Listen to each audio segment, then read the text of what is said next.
All right. Hello, everybody. Welcome, welcome. We're going to be talking about trending with the security dashboard today here in the enterprise webinar. The link here is amped.it / security dashboard. So we will get that link out to you. If you want to follow along on this presentation, you can. Just a reminder that these are recorded, so you can go back right after this is done and rewatch it as many times as you need. So don't hesitate to rewatch as needed. Glad you could join us here today. And we have a short amount of time, so let's go ahead and jump in. My name is Kendall Shimura. I am a Google for Education training consultant with Amplified IT. We're a premier partner with Google, working on everything in the admin console and working especially with enterprise and enterprise training. If you have any questions for me, you can always email me here, kendallshimura@amplifiedit.com. But I'm glad to be here with you today. And just so you know, Amplified IT, we are a 100% educational K-12 focused technical consultancy group. We work with schools in US and Canada. If you're one of those schools and you're interested in what we do, just shoot us over an email or visit our site at amplifiedit.com. But as I said, we serve a lot of schools all over US and Canada. And our agenda for today is we're going to do a quick intro to what the security dashboard is. We're going to follow that up with a live demo where I'm going to go in, click around, talk about what some of the options are you have inside of the security dashboard, and then we'll leave some time at the end for Q&A. Devin's going to be working from Google. Devin from Google is on as well. She's just in the background, fielding questions, answering questions, sharing resources. So she'll be getting some questions over to me so we can do some Q&A at the end here and answer any of those burning questions that you may have. So without further ado, let's start with a intro to the security dashboard. And if you're new to enterprise, maybe just got enterprise, maybe you've been using it for a little while, you want to know what the security dashboard is. The security dashboard is an overview of different security reports, and it allows you to quickly view the trends. You can customize this dashboard. You can remove widgets, move widgets around, customize the length of time that you want to look at.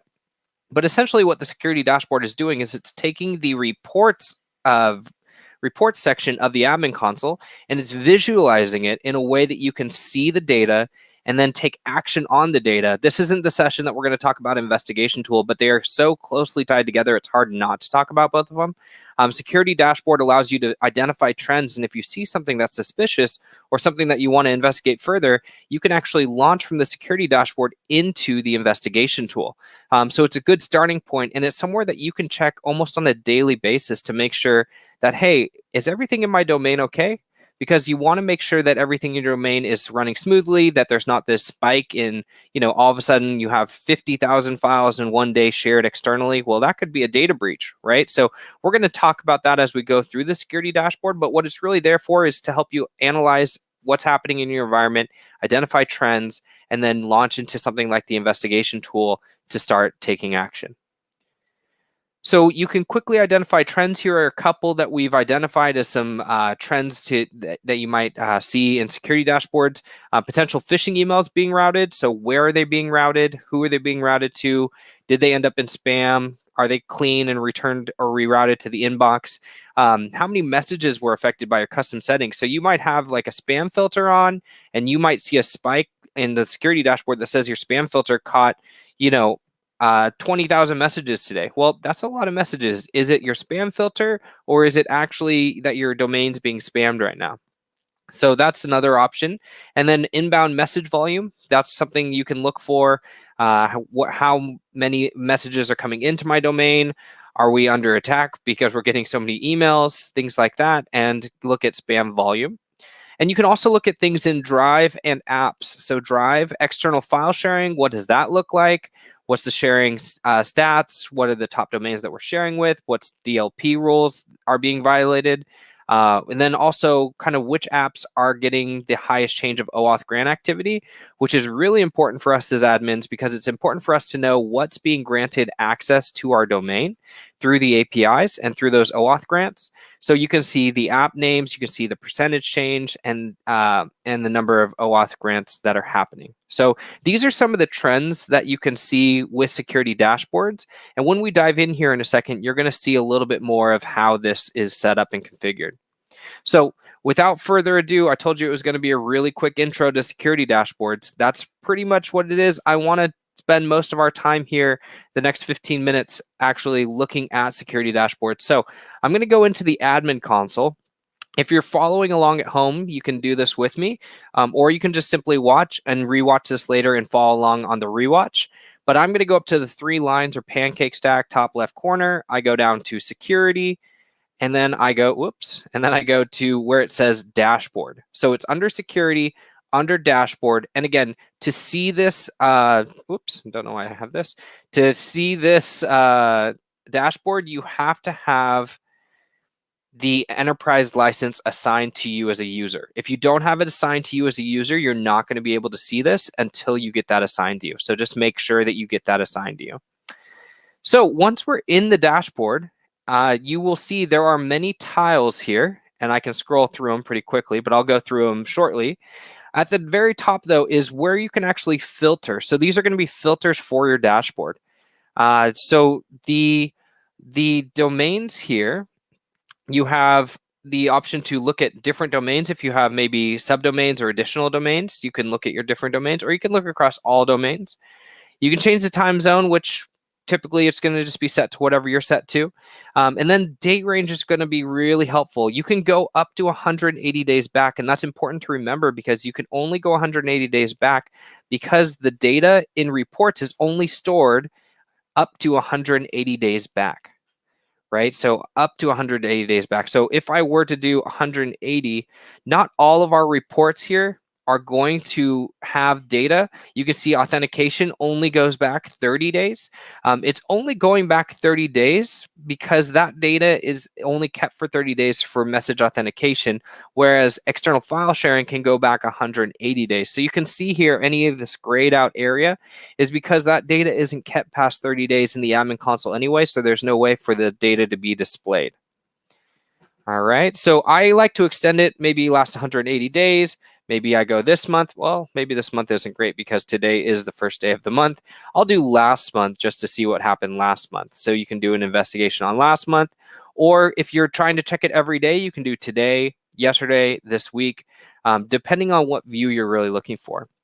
Statistical analysis, you can turn on percentile, right? And you can see actually analysis of authenticated and unauthenticated. It allows you to actually filter some of these a little bit further. Typically, we leave it off, but if you want to filter these a little bit further, you can with the option there. And then the last option across the top is to customize the dashboard. You're probably not going to need all of these dashboards to look exactly the same. And if you change the view of your dashboard, it's not going to affect the view of the dashboard of other people with the rights to view the dashboard. So if you go to customize dashboard over here, you can actually click X and it'll remove it over here, and you can bring them back over here as well. So if I click X, you can see it's been moved over. I can click plus and it comes back. I can also drag these around so I can move and modify my dashboard so it makes the most sense to me. If authentication isn't something that I care about seeing every single day, then I would move it down the list so that what I need is at the very top. External file sharing is a really good one though, because leaving it at the top is really going to be helpful for you to be able to see that file shares are happening in your domain and to see if there's any major spikes in file sharing. So then we also have other ones in here, you know, your custom settings, which are and if you click view report, you can dive a little bit deeper. So these are some of the messages that were affected by your custom rules. And it depends on what kind of rule you have. And there's the rule here, walled garden. So the walled garden, if you click on this, will take you to the actual rule. But walled garden, it's going to say that there were some messages that hit that walled garden and were bounced back. Then if we go back to dashboard, let me just go back one step here. There we go. So we can keep going down. How many messages were encrypted? What does inbound message volume look like? How many are being delivered? What delivery over time is happening? How are incoming messages being routed? If they're being routed to spam or to spam folders, you can see here there's, you know, maybe 11, so it's not a huge spike. But if we go in, we can view report. And the nice part of these reports are interactive. So maybe I don't care about the spam filter, the ones that made it to the inbox. I only care about the ones that are actually in the spam folder.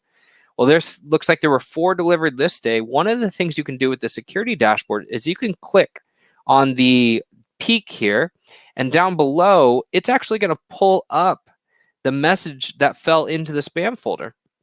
So we can say, oh, wow, okay, so alert reporting rule, service change, EX. Well, that fell into our spam 3 times. I'm going to investigate it, and this would be one of the upcoming sessions we're going to talk about the investigation tool. But like I said earlier, it links straight to an investigation. If I click this magnifying glass, you can actually launch into an investigation and start an investigation. Now, I'm not going to go over that today because that's not today's topic, but it is a good segue to just realize that this is how, wow, we identified a trend, we looked and saw the message, we saw how many times it happened, and we went and investigated. So it's a really easy way to do this. I did have a question that I want to clear up. It's from Ashley. Do users have to be assigned a license for their data to show up on the dashboard? And that's no. In order to view the dashboard, you have to have a license assigned to you. In order for the data to show up, it just has to happen in your G Suite accounts. So it's taking all the data that you would have normally in reports and visualizing that data, making it easier to see and making it easier to search. But you do not have to have a license assigned to get the data in, just a license to view the data. All right. Going back to our dashboard here, I'll go back one step here. There's some more that I want to just make sure to highlight. If you come down here, spam filter phishing, I don't think we've had a lot of phishing going on, but you can come in here and see, yep, one email was did make it to somebody's inbox. It doesn't show us that, though. It only shows us if it was kept in spam. So that would be something that we could investigate if it did get stuck there. We can also go down and see any malware. Doesn't look like we've had any. This is our demo domain. User reports. So we have user reports, user reported spam and phishing. I can go in here and see, there was one reported phishing. So I can click on that. What did users report as phishing? And it is a test email, it looks like. But I could go in and, again, I could investigate this. I could see who the sender is here, right? It's going to show me, oh, it looks like it's Melissa Benson, amplifiedit.com, sent a phishing email. I can see IP addresses. I can see the reason that it was flagged, right? I can see the sender domain. I can see the link domain, right? I can see all of this data from a simple dashboard click. And I knew that I needed to go in there because the stats told me that in here, that there was a spike, right? So there was a spike. It's delivered to the inbox. Oops, sorry, wrong one. There was a spike here. It was in spam. There was a phishing email. So we can see that in a glance. So imagine every week that you're looking at this dashboard, or maybe twice a week you're looking at this dashboard, and then you're in here really taking time to investigate, oh, okay, so there were some phishing emails reported. Let's go check if these are actually phishing. The nice part about this, and this is a preview for the investigation tool section, is when you find those emails, you can actually delete them without having to ask the user to take any action. So being able to delete them is an amazing feature of the investigation tool. And you know that you have to go in to use the investigation tool because you're here in the security dashboard. So you can also see suspicious attachments, any spoofing that's been going on, any possible spoofing of display names, domain names, groups, any compromised devices or any suspicious device activities. You can see failed device password attempts and OAuth grants. This one's really nice because you actually get to see on our demo domain, apparently we love to use GAM. In the last month, there's been almost 2,200 OAuth grants to GAM.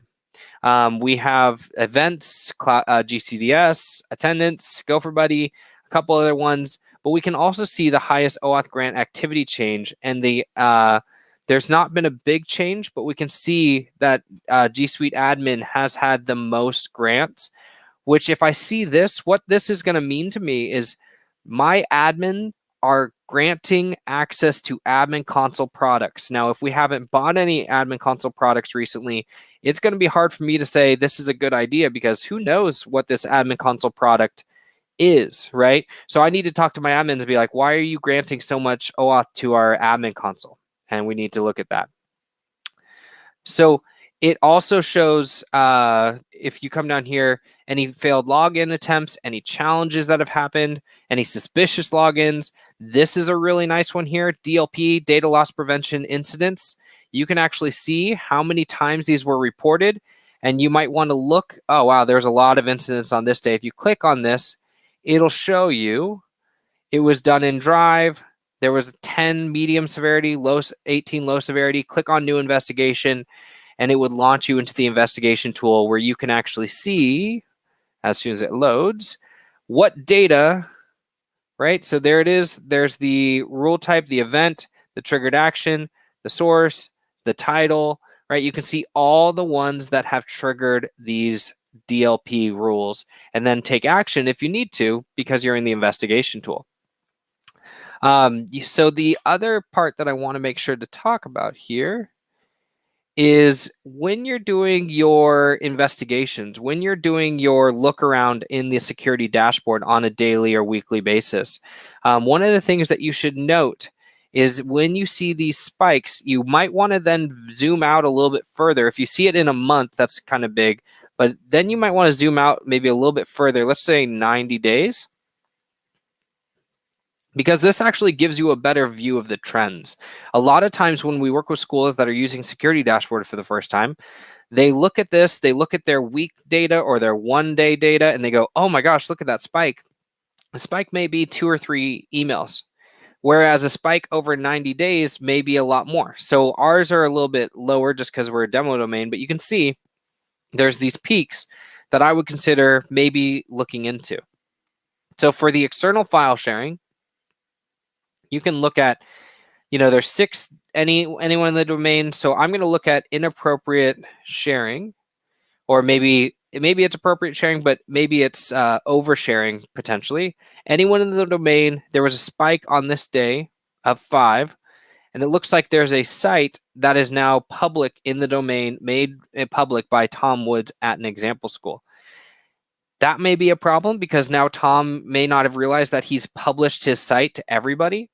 I can also look at external, and I can see, wow, there was a kind of a spike here of 5 files being shared externally. What sharing? Oh, where did it go? Where's my sharing data? Oh, that's odd. Let me just double check this. Oh, maybe that's not going to show up there. Let's see if this one shows for me. There we go. Not sure why that hasn't populated yet, but you can usually click on the spikes and you can see bus driver information here, DLP examples. So these are external shares that were done. One was by me, one was by our teacher, and you can dive in. And again, this is your starting point. You want to launch from here into the investigation tool and do your investigations and mitigate any problems that you may have, unsharing things, changing owners, deleting emails, marking things as phishing. You can do all of that from the investigation tool, which again is only usually triggered when you start in the security dashboard. All right. And so if I had a question from Sunil, does security dashboard show the Google internal IP or the end user's IP allotted? So let's just go back to where was our user reported phishing, view report, phishing, click on that. So the IP address is showing us the user that sent the email. So that's the IP address for you. I think that was your question. It shows the allotted end user's IP. And from Shahid, as G Suite admin, can I see the snapshot of spam received in my domain and how many reported the same? Yeah, so you can see a snapshot of your spam reported, and I'm seeing it right here. And I can see, okay, so there were these spam reported. I can see the subjects. Okay, so it looks like new assignment, test 819, somebody marked it as spam, and it'll tell you how many reported it as spam here. So you can see how many reported it the same, because if there were multiple emails, different emails that were reported as spam, you would have kind of a list of emails here, and then you would see the number of times it was reported as spam over here. That's a great question, right? And that is kind of our intro to the security dashboard. Now, there are other ways you can manipulate this. There's something called an activity rule, which looks for instances of things happening like students marking Google Classroom emails as spam. When they do that, it'll notify them that, hey, you've done this, and it'll fix that. And you can actually make that a dashboard widget because you've done the investigation, you can make that a dashboard widget to show here in the dashboard. And you can make dashboard widgets from anything that is a log search. So just a heads up, a log search on that one. That is kind of it for the live demo. I just want to make sure that you guys saw this and were able to see this. Okay, so we're going to remind you that the recording and slide deck are available on the website. Make sure you register for other sessions as well. And then we want to make sure to mention that if you're doing things with Amplified IT, we'll talk about that in a second. But I have a couple of questions coming in. Thanks, Devin. From Ben, in regards to file sharing, is there anything that can be done to block or remove files that are shared from outside into your domain? So what you could do, Ben, is you could use the investigation tool to remove sharing. But usually the investigation tool is in regards to your own domain sharing out.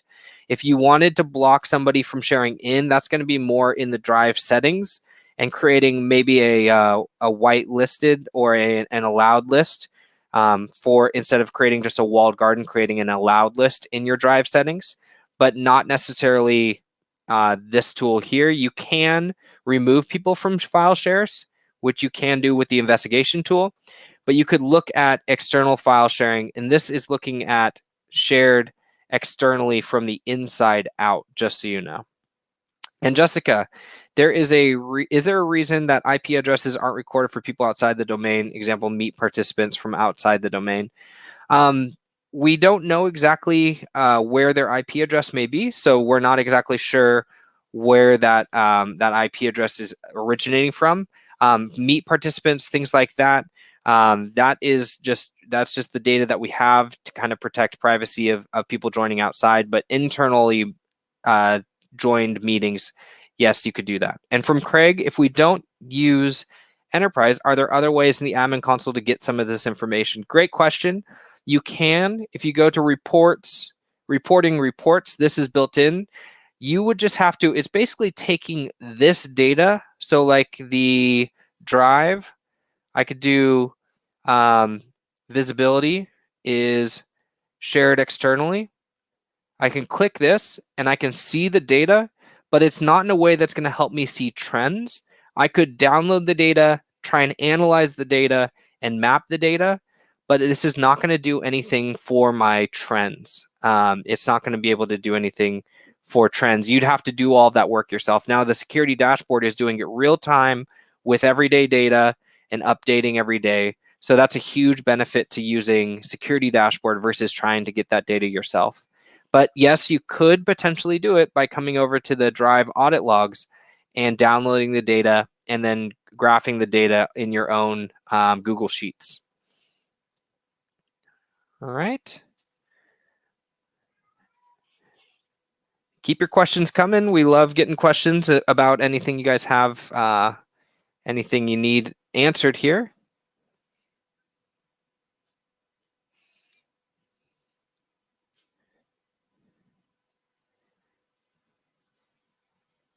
While we're waiting on those last questions, if you are doing Enterprise, if you are purchasing Enterprise, we are a reseller of Enterprise. So we do support and sell Enterprise, and we can do things like custom license provisioning for you. We have a dedicated onboarding team. We do weekly office hours, regular updates. We have elevated support with our support team too. And if you're buying Enterprise and thinking about buying Voice, we can couple those together. So we resell Enterprise, and we do a lot of training on Enterprise, a lot of support with Enterprise. So if you need anything and you're thinking about purchasing Enterprise, let us know as well.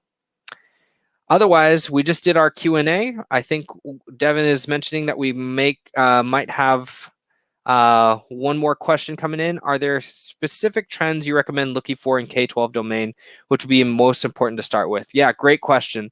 What I would say when we're working with our schools, the two that I think are the most important are the external file sharing for your domain, because you really want to see how often things are being shared. And if there's a huge spike, that could be a potential data breach. And then if you come down to spam filter phishing, this is another area, because this is going to be live. This is phishing identified by Google. So you can identify that as phishing and you can mitigate those emails. So I would say the phishing, spam filter phishing, and external file sharing are going to be the most important, the most relevant to the K-12 environment. And then from Jay, we have 2 separate domains, G Suite tenants, one for teachers and one for students. How would that work with licensing and so forth? So Jay, we would need to work with you kind of on a more one-on-one basis because you have 2 separate domains. If they're not the same admin console, usually those licenses are deployed to the admin console. Because they are not being deployed to the same admin console, we would have to work with you to get the appropriate number of licenses applied to your staff domain so that they could use the dashboard. The problem is this information is not going to live in both places. You can't have both in both places. You can't have a student domain that feeds data into your staff domain. So we would have to kind of decide where we want to look at this data and maybe even getting licenses on both. All right. Let me know if there's any more questions. All right, I think Devin's saying that that's all the questions that we had today. Thank you so much for showing up. Thank you so much for attending. Remember, you can rewatch this anytime you want. You just go to the website, go to the event site, rewatch this anytime you need. Otherwise, that's a wrap. Thanks, Google, for inviting us and helping us out with the stream and inviting us to present with you guys. We're for Amplified IT. If you have any questions about anything in the admin console or anything enterprise related, just let us know. Otherwise, thank you so much, and I hope everyone has a good rest of your day.